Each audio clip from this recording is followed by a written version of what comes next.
اگر اس عرصے میں اسے کامل یقین نہ ہوتا کہ جس ہستی کی طرف میں جھوٹ منسوب کر رہا ہوں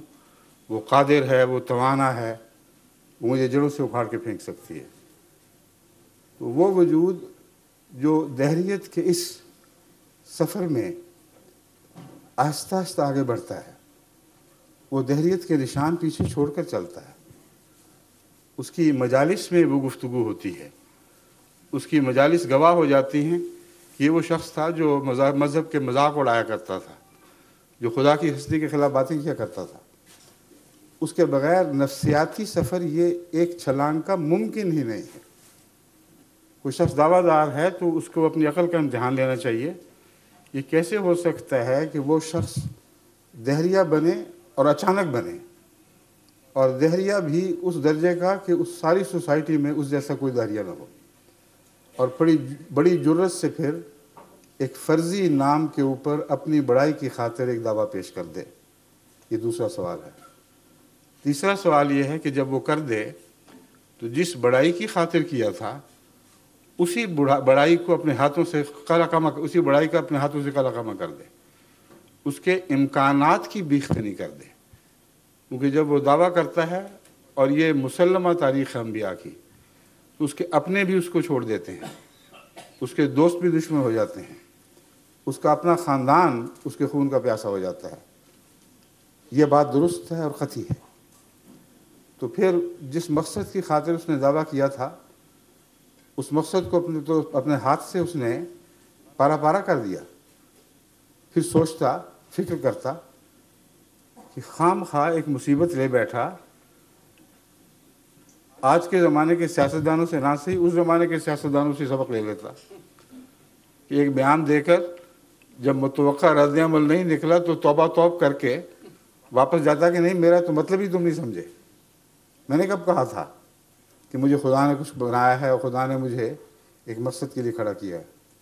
اکیلا ساری سوسائٹی کے خلاف اپنوں کو غیر ہوتے ہوئے دیکھتے ہوئے، غیروں کو اور بڑھ کر دشمن بنتا ہوئے دیکھتے ہوئے اس دعوے پہ قائم رہتا ہے۔ کون سا سہارا ہے جو اس کڑے وقت میں اس کا ساتھ دیتا ہے؟ اگر یقین نہ ہو کہ خدا ہے تو یہ ممکن نہیں ہے کہ وہ یہ کردار ادا کر سکے۔ پھر دعوے یہ کرتا ہے کہ میں ایک رہ گیا ہوں بس، اور میرا خدا میرے ساتھ ہے، تم زور لگاؤ، ساری طاقتیں استعمال کر لو، تم مجھے مٹا نہیں سکو گے۔ اور یہی ہوتا ہے۔ اس مضمون کو آگے بڑھائیں تو آپ حیران رہ جائیں گے کہ کوئی معقول انسان ادنا سے بھی عقل رکھتا ہو تو نبی کے دعوی ایمان باللہ پر وہ کوئی آنچ نہیں لا سکتا، کوئی حرف نہیں رکھ سکتا، ہر قسم کی شکوک سے بالا دعویٰ ہے۔ اور سارے عالم اسلام، عالم مذہب میں، اس کی ساری تاریخ میں یکساں چسپاں ہو رہا ہے۔ آدم سے لے کر نوح تک پہنچے، نوح کے بعد ابراہیم کی باری آئے گی، ابراہیم سے باقی انبیاء چھوڑتے ہوئے اب موسیٰ پہ آ جائیں، عیسیٰ پہ چلے جائیں، درمیان کے انبیاء، جتنے بھی درمیان کے انبیاء گزرے ہیں اگر ان کو بھی نام ذہن میں رکھ لیں تو ایک مسلسل تاریخ ہے، انسان کی تہذیب کی تاریخ کے ساتھ ساتھ مسلسل پہلو بہ پہلو چل رہی ہے، اور قطعی ہے، اس میں آپ کوئی تبدیلی نہیں دیکھیں گے۔ اور پھر دنیا کی ہر جگہ یہی بات ہوئی ہے۔ ہندوستان میں آئیں تو کرشنا کا وجود ہمیں نظر آتا ہے، سارے مقابلوں کے باوجود اس کرشنا کی بات نہیں کر رہا جس کو ہندو خدا سمجھتے ہیں، اس کرشنا کی بات کر رہا ہوں جس کے متعلق ایک حدیث میں آتا ہے کہ کان فی الہند نبی، ہند میں بھی ایک نبی تھا، اسمہ کاہن، اس کا نام کاہن تھا۔ اور کرشن کنہیا اور کاہن یہ وہی نام ہے دراصل جو مختلف تلفظات کے ساتھ ادا کیے جاتے ہیں۔ تو اس بحث کو چھوڑیں، میں جو بات کر رہا ہوں